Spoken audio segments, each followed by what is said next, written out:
Libération, c'est quoi? C'est-à-dire, avant que la création apparaisse, on est l'absolu. Donc, c'est pas possible que l'absolu, il soit pas libre de sa création. C'est à partir du moment où il identifie à sa propre création, à sa propre projection de création, ou à son monde projeté, à l'univers projeté, toute dimension confondue, eh bien, il n'est pas libre. Il n'est plus libre. Donc, tant qu'il reste une identification à la propre projection de sa propre conscience, à la propre création de son propre monde, de toutes ses propres dimensions, il n'y a pas libération, il y a enfermement au sein de son propre monde. Et donc, on appelle ça, donc moksha, la libération, parce que même si on a toujours été libéré, en vérité, partir du principe qu'on est déjà libéré et à ne rien faire, c'est rester enfermé, parce que on reste identifié, même si l'absolu n'a jamais été touché par sa création, parce qu'il a toujours été libre, parce qu'en réalité, ce n'est que de l'imaginaire. Mais il y a une identification à la première couche, qui peut être la conscience fondamentale, la conscience profonde, la conscience pure, c'est celle qui se miroite elle-même et qui a même pas conscience de l'espace-temps encore, mais qui a encore un état de conscience qui se regarde lui-même. Ça, c'est encore de la création, ça fait partie du monde, c'est de la manifestation. L'absolu, c'est déjà trop tard. Si vous voulez le vivre, c'est déjà trop tard de d'un coup se prendre pour cette conscience ou d'être cette conscience en finalité, en originalité, si je puis dire, en essentiel. Non, c'est encore plus simple que ça. Dès qu'on a conscience qu'on est l'absolu, c'est déjà trop tard. On est l'absolu et hop, immédiatement on a conscience qu'on est l'absolu. C'est trop tard. Et après, on n'a plus besoin d'avoir conscience qu'on est l'absolu. On est l'absolu, on est ce personnage. Et voilà. Dès qu'on a conscience qu'on est l'absolu, ce n'est pas l'absolu. Parce que avant que même la conscience d'être absolu puisse apparaître, il n'y avait rien. C'est le néant total. Et ce néant, il n'y a même pas de vie. La vie n'y est même pas. Pour ceux qui veulent la vérité, c'est toujours la question, mais qu'est-ce qu'il y avait avant la vie? C'est pas je suis la vie, alors je suis l'origine. Parce que la vie, ça sort de quelque part. Ça apparaît de quelque part. C'est sous-tendu par quelque chose. Avant même que la vie apparaisse.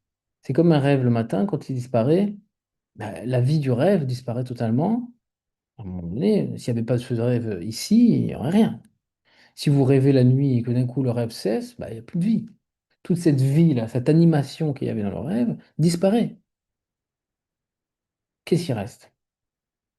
Il ne peut pas rester la conscience d'être conscient, il ne peut pas rester la conscience d'être quelque chose. Parce que si vous restez la conscience d'être quelque chose, il reste quelque chose.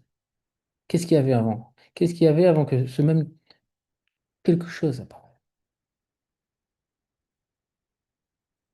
L'absolu, c'est le plus simple. Vous n'avez pas plus simple. Et c'est très étonnant qu'on ne puisse pas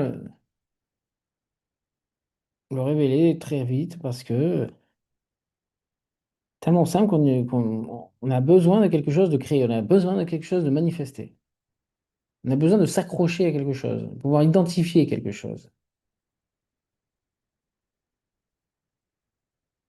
C'est d'accepter,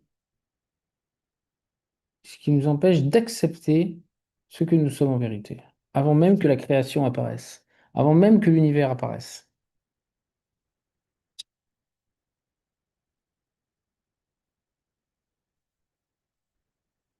Et cet univers donc apparaît, et il apparaît un, bien sûr. Il n'y a pas d'individualité possible. Pourquoi? Parce que l'absolu n'est pas une individualité, rien ni personne, en se manifestant, continue à être rien ni personne. Il ne peut pas créer d'individualité, il ne peut pas se diviser. Il manifeste un rêve, c'est lui en rêve, il n'y a que lui. En vérité, il n'y a que lui, mais il n'y a que lui, c'est pas des individualités qu'il va créer. Hein. C'est impossible, il n'y a que lui qui joue avec lui-même.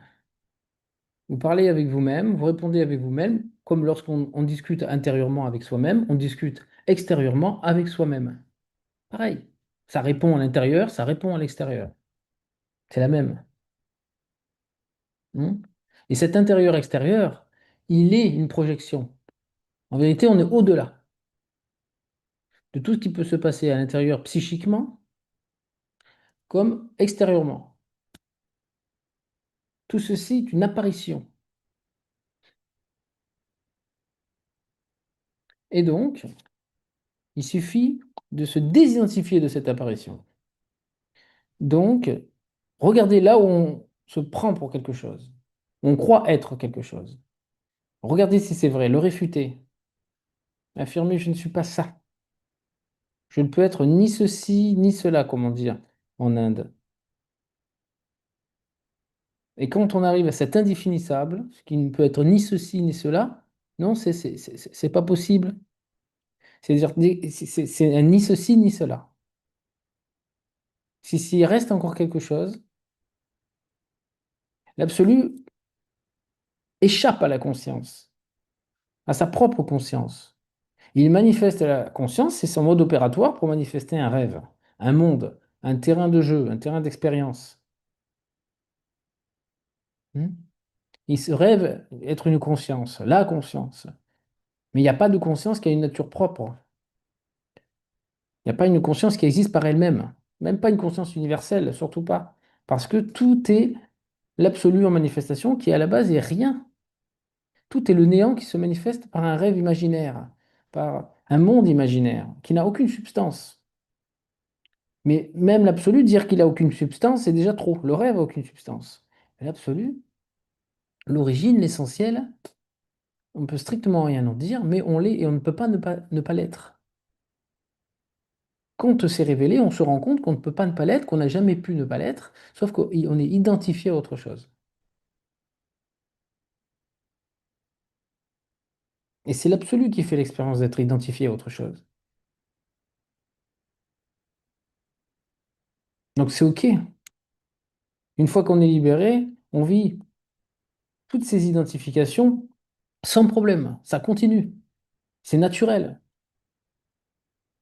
Sauf qu'on sait qu'il en est en vérité. Et que tout ceci est un jeu de masques, un jeu théâtral de l'absolu lui-même, qui manifeste un monde imaginaire et qui joue des rôles imaginaires, alors qu'il n'y a que lui en tant que rêve et que même pas en vérité.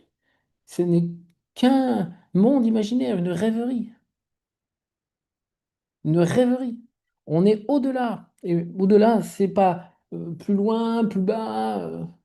On est le réel, on est la vérité. Alors que le monde qui est projeté est irréel. Il n'est pas vrai. Voilà ce que je peux dire. Et ça procure la paix suprême. De l'absolu émane un parfum qui est le parfum de la paix suprême. Là où il y a la demeure de paix suprême, Chantinilaya, qui vit qu'il ne se passe rien, en même temps qu'il se passe quelque chose. Il n'y a pas d'espace, il n'y a pas de temps. Seulement la paix, le paradis. Et en même temps se vit la création, le personnage, le vécu de l'unité.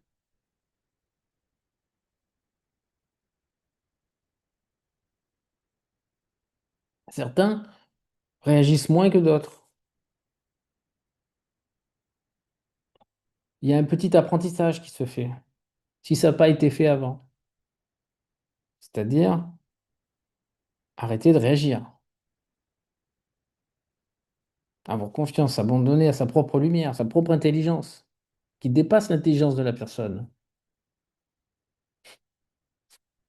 Il y a une intelligence, que ce soit l'intelligence de l'absolu de la demeure de paix suprême, qui ramène toujours à la demeure de paix suprême et qui fait en sorte que toujours tout soit vive depuis la demeure de paix suprême, et qui fait en sorte aussi que cette demeure de paix suprême soit révélée quand on s'y abandonne.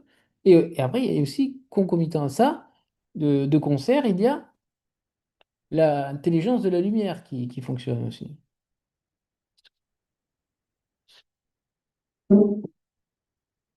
La grâce.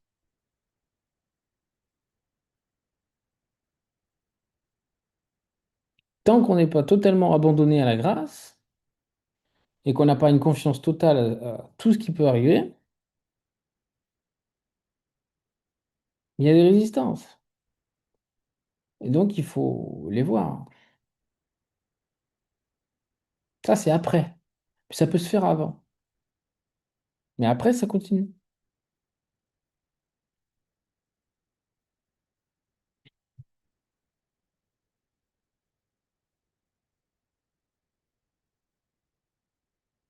L'intelligence de la lumière, pour moi, c'est simple, ça vient du soleil central. C'est-à-dire, il y a un soleil qui a donné naissance à tous les soleils. Ce soleil, c'est une masse immense d'énergie qui est intelligente.